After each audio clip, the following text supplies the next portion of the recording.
दोस्तों नमस्कार। कुछ अपडेट्स भाई साहब इस प्रकार से है। सबसे पहले तो मैं ये बता दूं कि लगभग एक सप्ताह से मैं आपसे कोई भी इन्फॉर्मेशन शेयर नहीं कर सका। उसकी वजह ये थी कि हमारे कुछ रिटायरी साथी, मेरा मतलब है कुछ पेंशनर साथी, वो भी इंतज़ार कर रहे थे कि पेंशन अपडेशन कब हो, MC सिंगला साहब का केस कब डिसाइड हो, स्पेशल अलाउंस का केस कब डिसाइड हो और कुछ हमको लाभ मिल सके। उम्र केस पड़ाव पर, लेकिन अब उनको लाभ नहीं बता था, उनके भाग्य में नहीं था और वो ये दुनिया छोड़ के चले गए। उनको अब इस वजह से मैं आपसे कोई बहुत इन्फॉर्मेशन बीच में शेयर नहीं कर सका। खैर, फिलहाल अपडेट भाई साहब ये मैं आपको बता दूं कि पेंशन अपडेशन एक ऐसा मुद्दा है कि सारे केस इसी के छूट जाते हैं, इसी के केस को लटकाए जाने की बातें होती हैं। खैर, इस पर मैं बाद में आऊँगा। सबसे पहले बता दूं कि कौन कौन केस इस समय कहाँ कहाँ क्या चल रहे हैं और उनका स्टेटस क्या है। पेंशन अपडेशन और स्पेशल अलाउंस की बात तो मैं करूँगा ही, लेकिन बाद में। सबसे पहले बता दूँ, इस वीक में जैसा कि मैंने बताया था कि वीकली लिस्ट आई है। 258 नंबर पर स्पेशल अलाउंस का केस था वीकली लिस्ट में, 20 और 21 की लिस्ट में। जब डेली लिस्ट में 20 में ही नाम नहीं है तो 21 में खैर क्या होगा। बता दिया था कि उसमें नाम नहीं आएगा, ये बिल्कुल पक्का था, क्योंकि उसमें ढेर सारे पिटिशनर हैं जिनमें मजूमदार जी के केस के साथ लगा हुआ है। खैर, अब वो जब डेटा नहीं लगी तो उसमें क्या बात करें। उसके बाद 26 तारीख को 3 केस लगे हुए हैं जी। एक तो RRB का कंटेम्प्ट पिटीशन का केस है सुप्रीम कोर्ट में। दूसरा GST का मामला जो है केरला हाई कोर्ट में है। भाई साहब, केरला हाई कोर्ट वाले केस के बारे में बता दूं, GST क्या, हेल्थ इंश्योरेंस पर GST कोई बहुत बड़ी बात नहीं। अगर हम जीत भी जाएं तो क्या जीतेंगे हम ये नहीं जान पा रहे हैं, लेकिन फिर भी जो मुकदमा है सो है। उस पर भी पिछली डेट को एक भाई साहब ने एक एप्लीकेशन, एक गिल साहब है भारत सरकार के वकील साहब, सरकारी वकील साहब, उन्होंने एप्लीकेशन लगाई, साहब पिछले वाले डेट्स में हम नहीं आ पाए थे, हमें अनुमति दे दी जाए। मतलब वो भी अपियर होना चाहते हैं तो वो आएंगे, फिर नई बात बताएंगे, फिर हम उसका जवाब देंगे, फिर उसका मतलब यही सब होता रहेगा और डिले होगा। फिलहाल 26 तारीख केरला हाई कोर्ट में उसकी डेट है। एक अन्य केस वो है, वो स्टेट बैंक ऑफ इंडिया का है, जिसमें पेंशन 40 to 50% का मसला था। वो दिल्ली हाई कोर्ट में लगा है, कोर्ट नंबर 37 में। हाई कोर्ट में काफ़ी कोर्ट होती है तो वहाँ 37 नंबर में। मैं बता चुका हूँ सुप्रीम कोर्ट में केवल 16 कोर्ट हैं जी, लेकिन हाई कोर्ट दिल्ली में कोर्ट नंबर 37 में लगा हुआ है। तो उसमें है क्या भाई साहब, SBI में 40 to 50 का जो मामला ये था कि एक वहाँ था कि इतनी तक अगर पेंशन बनेगी तो 50% मिलेगा, इससे ज़्यादा इतनी हो जाएगी तो 40% ही पेंशन मिलेगी। तो इस पर मुकदमा चला और मुकदमे के हिसाब से मुकदमा जीता गया, कर्मचारियों ने जीता, मेहनतकश लोगों ने मुकदमा जीता, उनके पक्ष में निर्णय हुआ। लेकिन करंट डेट से बैंक ने दिया और पिछला एरियर कुछ नहीं दिया जब से मांग रहे थे। अब उसके लिए मुकदमा चल रहा है। ये भाई साहब जो है 26 तारीख को, ये इस प्रकार से ये 2-3 मुकदमे ये लगे हुए हैं। अब जो मेन मुकदमा है, मेन केस है हमारा आपका सबका, वो है MC सिंगला साहब का केस। MC सिंगला साहब के केस के बारे में आपको बता चुका हूँ कि भैया 22 जुलाई को लगेगा। केस सुप्रीम कोर्ट में कब से है, 3 फरवरी 2016 से। इसके पहले 8 साल केस चला है Punjab and Haryana high court में। MC सिंगला साहब के साथी करीब सब चले गए, एक आध बच्चे हैं। सिंगला साहब खुद ही चले गए और हमारे आपके सबके साथी जो ये इंतज़ार कर रहे हैं कि कब अपडेशन हो, वो भी एक एक करके जा रहे हैं। मैंने स्वयं आपसे अभी निवेदन किया कि मैं भी लगभग एक सप्ताह से आपसे कुछ बात नहीं कर सका, कुछ इन्फॉर्मेशन शेयर नहीं कर सका। समझ में नहीं आता था रेगुलर, कहीं ना कहीं हताश हैं लोग, निराश हैं।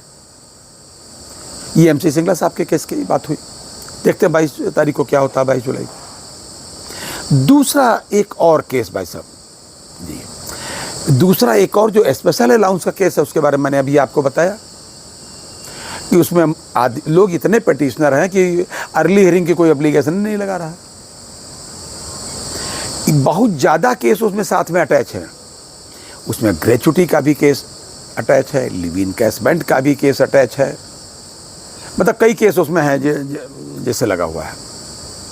और खुद पेंशन अपडेशन का ढेर सारे मामले हैं, बार बार मैं आपको बता चुका हूँ, फिर रिपीट कर देता हूँ। हमारे उत्तर प्रदेश से भी हमारे एक मित्र हैं, बड़े भाई जैसे हैं, यूको बैंक के पूर्व डीजीएम मिस्टर आरती प्रसाद सिंह जी, आरआरबी में कुछ समय के लिए वेस्ट बंगाल में चेयरमैन भी रहे, वो भी इस पर पिटिशनर हैं। ये केस इस समय जो है कालिया साहब के में हुआ, उसके बाद में बाबूराम कश्यप जी के साथ हुआ, इस समय चिन्मय मजूमदार के साथ के केस के साथ में है। चिन्मय मजूमदार साहब जो है पश्चिम बंगाल ग्रामीण बैंक से आते हैं, और भी उसमें केसेस लगे हुए हैं, मर्दर ग्रामीण बैंक का भी है, और महाराष्ट्र के ग्रामीण बैंक से भी है।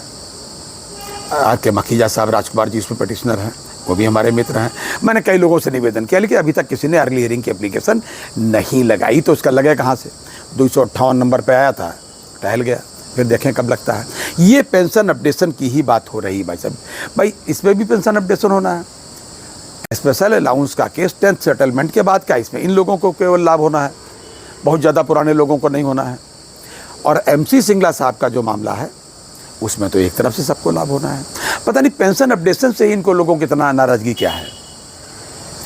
एक केस मैं और बता दूं पेंशन अपडेशन के, रिटायरीज के प्रति कितनी सरकार की संवेदनाएं हैं, कितनी अन्य लोगों की है। सुप्रीम कोर्ट पर तो मैं कह ही नहीं सकता, मेरी औकात नहीं, मेरी हिम्मत नहीं, साहस भी नहीं है, बहुत सीधी बात, मुझे कमज़ोर मानिए। एक और मुकदमा भाई साहब 2017 का है, जैसे MC सिंगला साहब का केस 3 फरवरी 2016 का है, इसे 2017 का एक केस है सुप्रीम कोर्ट में पेंशन अपडेशन के मामले में। वो है LIC के पेंशन अपडेशन का मामला। उनकी भी कोई डेट अभी तक भाई साहब नहीं है जी। पिछली बार 2025 में लगा था शायद दिसंबर में। अब क्या उसके इस केस के बारे में हम डिटेल आपसे पेश करें। बस केवल इतना बता सकता हूं कि बहुत संवेदन शून्य व्यवस्थाएं हो रही हैं। इसके बावजूद हिम्मत नहीं हारना है और मुकदमा लड़ना है, जीतना है, फैसला लेना है। जो साथी हमारे दुर्भाग्यवश चले गए, मैंने बताया कि एक सप्ताह से उन्हीं लोगों के क्या बताएं, मतलब एक आध हो तो ठीक है, उसके यहाँ चले आए, लेकिन नहीं, इस बीच में कई लोग। खैर, मैं आपको एक बात बता दूं भाई साहब, स्पष्ट बात, मुझे ये लगता है भाई साहब कि कहीं ना कहीं आपके प्रतिनिधित्व की कमी है। हमारी ट्रेड यूनियंस जो कर रही हैं। अभी देखिए AIB पार्क ने एक पत्र किसको लिखा, निर्मला सीतारमण जी को परसों लिखा कि बहन जी आप इसमें देख लीजिए, इसमें ये है, सारे नियम लिख डाले उन्होंने, चित्र को डाल दें उसी में उनका पत्र भी डाल देते, कई पन्ने का है, 4-5 पन्ने का। मुझे ये लगता है कि इन पत्रों को वो देख भले लेते हों, लेकिन करते होते कहीं कुछ नहीं करते होते, तो कुछ संवेदना उनकी कहीं जगती उगती नहीं है। लेकिन इसका मतलब ये भी नहीं कि पत्र नहीं लिखना चाहिए या पत्र लिखना बेकार की बात है, ये तो मैं नहीं मानता। कुछ लोग ऐसा कमेंट में कहते हैं कि डस्टबिन में डाल दिए जाएंगे, लेकिन जो डस्टबिन में डालता है पढ़ने के बाद उसको भी दिखता है कि हमने कितने डस्टबिन में डाले हैं। खैर, लोग अपना अपना प्रयास तो कर ही रहे हैं। AIB पार्क भी कर रहा है, CBPR सभी लोग कर रहे हैं। मतलब AIBRF का एक मुकदमा है, उनका मुंबई हाई कोर्ट में है कि साहब सीधे सीधे हमसे भी बात किए जाए, उसकी भी अपनी एक अलग डेट है। तो ये सब डेट हैं, रिटायरीज का कहीं कुछ डेटा ही मिल रही है। देखिए, 1-2 चीज़ें होती हैं। मैं आपको बहुत एक वैसी बात बताने जा रहा हूँ आज, ये बात मैंने अभी तक कही नहीं। कोर्ट से 2 चीज़ें मिलती हैं भाई साहब, एक न्याय और दूसरा फैसला। फैसला मिलता है, एक न्याय मिलता है। अब आप कहेंगे दोनों चीज़ें एक ही होती हैं, लेकिन मैं ये समझता हूँ जो समय से मिल जाता है, मिलता तो सही वाला है, कोर्ट कोई गलत फैसला करती ही नहीं, ऐसा मेरा मानना है। लेकिन जो समय से मिल जाता है उसे न्याय कहते हैं, और जो देर से मिलता है उसको फैसला कहते हैं, आर्डर कहते हैं। मेरा तो निवेदन यही है हमारे CJI साहब से, सुप्रीम कोर्ट के सभी जजेस से, ऑनरेबल जजेस से हाथ जोड़ करके कि हम पेंशनर्स पर भी कुछ ध्यान दें, रिटायरीज पर, सीनियर सिटीजन के ऊपर ध्यान दें। ये आपके ही परिवार से आए हुए लोग हैं, भारत के नागरिक हैं, इसी देश के नागरिक हैं, देश की इन्होंने बड़ी सेवा की है, और उम्र के उस मुकाम पर ये सब संख्या घटती चली जा रही है। कुछ इनके साथ भी न्याय करें। और एक चीज़ और बताना चाहता हूँ लास्ट में आपसे, कि कहीं न कहीं आपके प्रतिनिधित्व की कमी है। लोकसभा में, राज्यसभा में, विधानसभा में, विधान परिषद में, किसी भी प्रदेश में ऐसा एक भी आदमी व्यक्ति आपका अपना नहीं है, मतलब बैंक से संबंधित, कर्मचारियों से संबंधित, जिसने आपकी तकलीफ़ों को ठीक से देखा हो, बल्कि जिया हो, आपकी तकलीफ़ों से रूबरू हुआ हो, खाली दूर से देखने से नहीं होता है। उसके प्रतिनिधित्व की बिल्कुल कमी है। मैं तो चाहूँगा जब मौका मिले तो अपने व्यक्ति को वहाँ भेजिए और ऐसे व्यक्ति को छांट के भेजिए। आरटी पार्टी से कोई मतलब नहीं, किस पार्टी से हो, निर्दलीय होगी, इस पार्टी से हो, उस पार्टी से हो। अगर आपकी का अपना व्यक्ति है, मेरा मतलब है कि कर्मचारी है, बैंक पेंशनर है, रिटायरीज है, तो आप उसको भेजिए। और ऐसे व्यक्ति को भेजिए जो जाकर के वहाँ कहे कि बैंक पेंशनर्स की बात सुनिए, रिटायरीज की बात सुनिए, LIC पेंशनर्स की बात सुनिए, ग्रेजुएट्स की बात सुनिए, बेरोजगारों की बात सुनिए, अन्यथा मैं आत्महत्या कर लूँगा, आत्मदाह कर लूँगा इसी सदन में। ऐसा व्यक्ति भेजिए। और इस संदर्भ में चलते चलते एक बात बता दूँ, एक सूचना हमारे पास प्राप्त हुई है कि उत्तर प्रदेश में विधान परिषद के स्नातक का चुनाव नवंबर में होने जा रहा है, जिसके लिए ऑनलाइन वोटर बनाने की प्रक्रिया पहले चल चुकी है, पुनः खुली हुई है इस समय, और ये 31 मई तक, इसी महीने तक रहेगी। इसका कोई प्रचार उचार नहीं किया जाता है, कि इसलिए नहीं किया जाता है कि जो पार्टी बेसिस लोग हों या छटे हुए लोग हों और जो प्रोफेशनल लोग हों वो इसको कर पाएँ। तो मेरा आपसे हाथ जोड़ करके सभी साथियों से निवेदन है, सभी सब्सक्राइबर से, सभी ग्रेजुएट से, सभी बैंक से, जो संबंधित जो भी लोग वर्किंग में हैं और जो लोग रिटायरीज हैं, वो अपना अपना वोट अवश्य बनवा लें। और इसमें लखनऊ सीट जो आती है उस पर 7 जिले आते हैं, लखनऊ, रायबरेली, सीतापुर, लखीमपुर, बाराबंकी, हरदोई, ये 7 जिले करीब करीब आते हैं। करीब करीब क्या मतलब, यही 7 जिले हैं। इनके जो संबंधित लोग हैं वो अपना वोट बनवा लें। ये ना समझें कि उनका जो वोटर कार्ड बना उससे होगा। हर बार इसका वोट आपको रिन्यू कराना होता है। रिन्यू का मतलब नया फ्रेश बनवाना होता है। अपनी मार्कशीट वगैरह ढूंढ ढाल लें, इसमें सब ऑनलाइन का लिंक हमसे कमेंट में मांग लें, मैं आपको दे दूंगा। मैं आपको इसका लिंक दे दूंगा, आप इसको करा लें और अपने व्यक्ति को जो भी हो उसको भेजें इस बार अवश्य। और आखिरी डेट का इंतजार ना करें।